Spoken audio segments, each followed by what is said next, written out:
De nombreux cas de violence envers les femmes ont fait les manchettes cette semaine dans la région. Est-ce que l'ajout de policiers spécialisés en cette matière pourrait être une solution?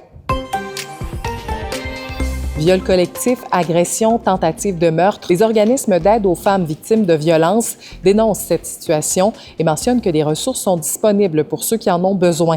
La directrice du Calax La Baume-Gaspésie mentionne que des actes comme ceux-là envers les femmes sont plus fréquents qu'on le pense, notamment parce qu'il existe encore un certain tabou à ce sujet. C'est sûr que celles-ci sont vraiment très violentes, mais en général, on vit ça à tous les jours dans notre organisme. C'est souvent passé sous silence, c'est souvent passé...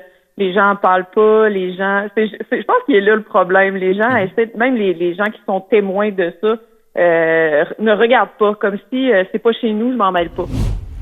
La ville de Percé demande à Transport Canada de restreindre les vols à basse altitude sur son territoire. L'administration municipale s'inspire de Saint-Tite, qui est plus stricte au sujet des vols d'hélicoptères pendant son traditionnel festival. Percé voudrait notamment empêcher ces vols pendant l'été dans un rayon de 4,6 km autour du village touristique, ce qui inclut le Rocher-Percé et l'île Bonaventure. Le maire raconte que l'atterrissage d'urgence d'un hélicoptère dans un champ de la rue Billard en 2024 a été l'élément déclencheur. D'autres débordements ont aussi été observés ces dernières années. Des aéronefs de toutes sortes, hélicoptères, avions, des parapentes motorisés, même des mini-hélicoptères, une place.